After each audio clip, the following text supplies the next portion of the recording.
When Michelangelo was 17, he was obsessed about cutting open human bodies to see what was inside. This was despite the fact that this was a crime punishable by death in Florence at the time. If you're struggling with fear and uncertainty about the future, then this is the video that you need to watch to understand what is possible when a man decides to bet everything on himself. Our story starts when Michelangelo turns 15, and what he does is he does these 2D sculptures in marble for his local church.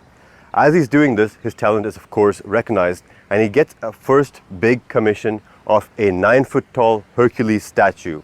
This is the first 3D model he's done, and certainly the first life-size model that he has done. So a project above his threshold, above his comfort zone, certainly. He takes on this project and he does something important. He creates a clay model of the Hercules as he envisioned it. But in doing so, he realized he doesn't actually have the skills he needs. He doesn't understand how the weight distribution works, the way the muscles should tense and relax to make that pose possible. So he needs to upgrade his skills. He needs to learn how human anatomy actually works.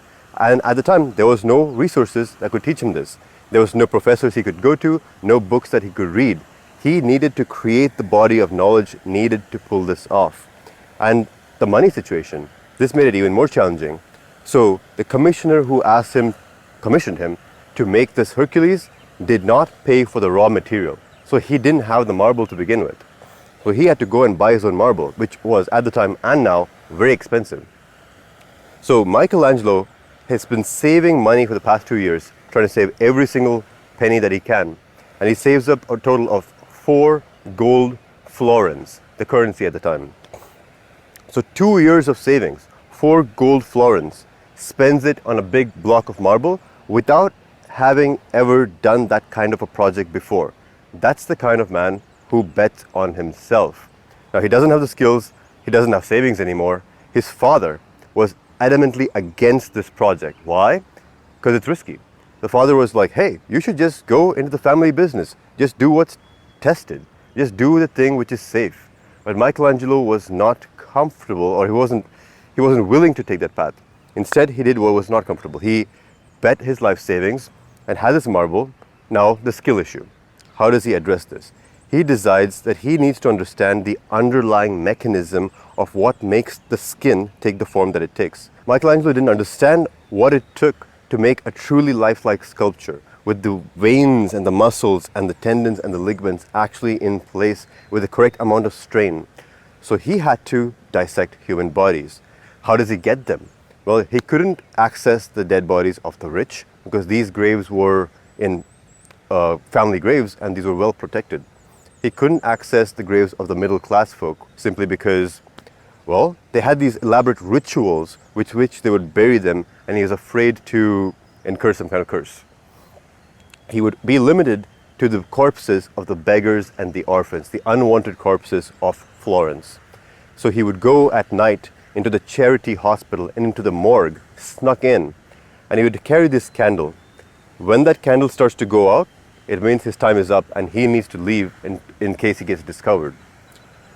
So every night for months, he's dissecting bodies, he's taking notes, he's making sketches. Michelangelo at the time was more experienced, has cut up more bodies than actual anatomists and morticians of the era. He put in more reps than the actual professionals of that field. He has even cut up all the animals. Every single animal that was known in Italy at the time, he had cut up to try to understand the musculature.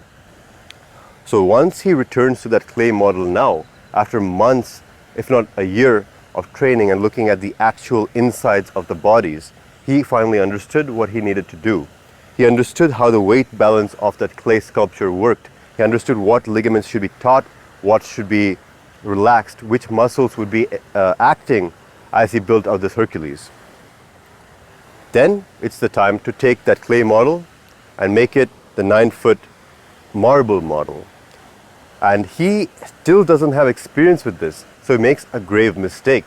He starts to chisel away the parts of the marble that you don't need, because you're first trying to create the overall sculpture, the overall structure of the statue before he puts in the fine details.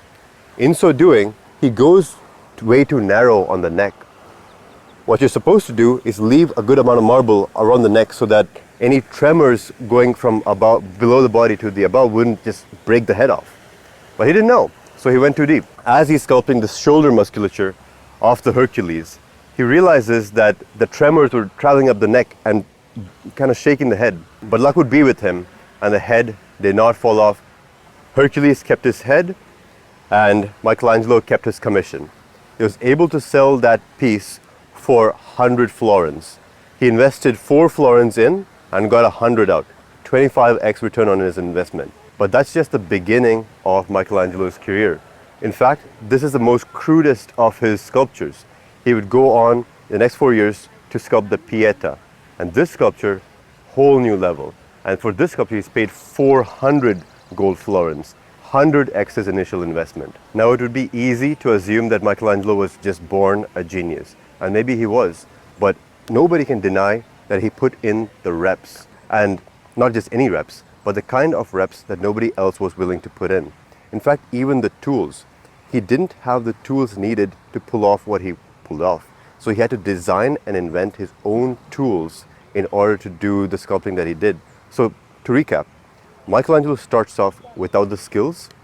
Not just that, but he doesn't even have the knowledge base required. So he had to go out and create the knowledge base. He had to create the encyclopedic knowledge of human anatomy to actually pull off the sculpture. Didn't have the knowledge, didn't have the tools, so he had to design the tools. In the modern time that we live in, is there anything comparable? For almost every project that you would ever want to do, the knowledge base already exists. You want to create a e-commerce store, there's courses out there, there's YouTube videos, all the knowledge is already out there. You want a career in a big company, a software company, and in Amazon, the process for getting into those companies is actually well documented, and you can just follow that, you probably will get in.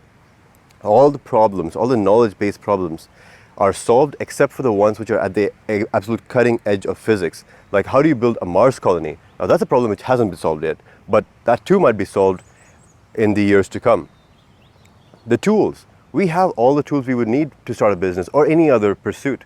We have the tools in place. If you want to start a website, website builders exist. It's not like in 2001 where you had to kind of work on WordPress and create your own website. You can just drag and drop. Email senders exist. If you're trying to create a physical products company, there are manufacturers out there who will work with low MOQ, which is minimum order quantity, and help you get your first prototypes out. So all the tools exist. So what's stopping you? There's absolutely no reasons except the fact that you feel like you need permission. That's, I think, the core part of the Michelangelo story which resonated with me, which is he decided to act and take these bold actions without the permission of his father. When we grow up, one of the core, and if not the core, authority figure in our lives is our fathers, sometimes our mothers. If you're young, start disobeying your parents more. Do it early, do it a lot, do it when you don't feel comfortable doing it. Now, coming back to the story of Michelangelo, he sets his sights on his next project. He comes to know of this legendary massive block of marble, 40 feet high, which was left abandoned in the courtyard of a church. Now, he talks to this church, and what's happened is this marble was actually damaged by previous sculptors. So it was an imperfect piece of marble, massive, bigger than anything he had done before. But he gets the commission. And this legendary piece of marble is what's destined to become the David. Again, another 10x jump from where he was before in terms of the skill required to pull this off. If you look at the David, the details are insane, and you'll miss them if you don't know what you're looking for. David's hands, one of them is holding the sling, and the other is left limp by his side. The hand which is holding the sling, you'll notice that his veins are not visible. But the hand which is by his side, his veins are popping and quite visible. This is exactly what would happen to an actual human being in a state of arousal with the hands in this position. So by the fact that when he was 17, he was dissecting the bodies and understanding how the circulatory system of the human body works, he was able to understand how blood would flow in an actual human being and replicate this in marble. Another great example, the statue of Moses, which was upon the Pope's tomb that he was commissioned to sculpt. The figure of Moses has his hand like this. there's a small muscle on Moses' forearm which is engaged. That muscle is only ever engaged if your pinky is flexed. Most sculptors would not know this, but Michelangelo did, because he put in reps, and not just any reps, but the exceptional reps, because he could just do things. At this point in his career, Michelangelo has established himself as one of the greatest. He's now in competition with the old master himself, Leonardo da Vinci. And then his prestige improves even more because Pope commissions him to paint and design the dome of St. Peter's, and of course the Sistine Chapel, the painting of the Sistine Chapel. So he was a sculptor, right?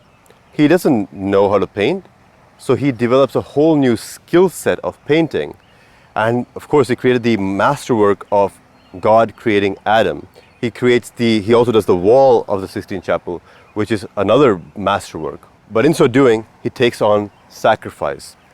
Painting a ceiling, very difficult. He's working for 18 hours a day in this position, looking upwards. And the strain that this puts on his neck actually makes him go blind for months. His health almost never recovers. When I see the struggles and sacrifices of some of the greats, I find that my own struggles and sacrifices seem childish in comparison. For example, me and Marlon, my cameraman, we filmed 1.5 hours in the cold and the rain, and we tried to make this video about the big 5 personality traits. It was a cool video and it was a good take. We were satisfied with our work. But when we head back home to edit it, we found out that the audio wasn't there, wasn't recorded. All that work in the rain, me trying to speak and not really able to articulate my words because it was so cold, our hands were numb. But it didn't matter because the audio wasn't there. So we had to do everything again. And guess what? That's what Michelangelo had to do as well. When Michelangelo did his first version of the ceiling of the Sistine Chapel, he found out that the paint was literally molding.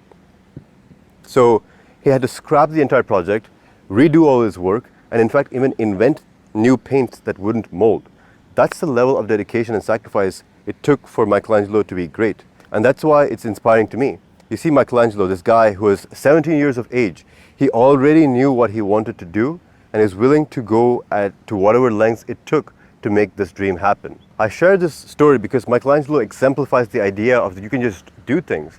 He didn't seek permission, he didn't seek validation from others, and validation from others didn't even matter to him because his standards were so high that others' standards were irrelevant. If he met his own standards, then he would be good. Nobody could really impeach him for anything less. I think at this point in the video, you understand that art and the aesthetic experience is important to me. It is. And we always hear this news that AI is going to destroy art. AI is going to replace artists. But it doesn't have to. If you're an artist, you can just decide to do things. You can just make art.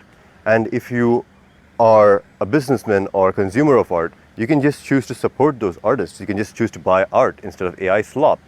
You can just do that. You don't need to buy into the narrative that X is happening. One of the things which I want to succeed in before I die is dedicate $1 million to creating human-made art, real art which has a human and emotions behind it. I'm going to display on the screen some of the artworks which I've commissioned. First artwork, the artist imagines Romans to be in medieval armor. That's such a cool concept. I really like it. The second artwork, he describes or depicts the Crusader Knights as they were. The Knights Hospitaller, the Knights Templar, the Knights of Jerusalem, and the Knights Teutonic. The third artwork, the Renaissance Papal States artwork. These are the warriors who guarded the papacy. I've also commissioned 2 new artworks. One of the glorious Spartans in bronze defending the gates of Thermopylae. And the final artwork which I've just commissioned is the Samurai Warriors. And why do I do this? Because again, I think a society would be a better place with more actual art in it. What I want to do is for 2026, I want to create a calendar with 12 different art pieces commissioned by the same artists. If you're interested in following this project and being a part of it, then there's a form in the description below. Give me your email, and then when this project is finally brought to fruition, you will be the first to learn about it. Imagine the calendar, right? It has 12 epic art pieces and then a blurb about each of these warrior types written by me. To bring such a project to life would be something that only I can do because only I am interested in art in this specific way. So this allows it to be a part of my legacy. When I die, I can look back at the things I've done And this calendar would be one example of a time where I spent my time and resources in making society more beautiful. If you feel that society is not as beautiful as it was in history, then it is your moral duty to fight against the decline in beauty. So join me and let's make society beautiful again.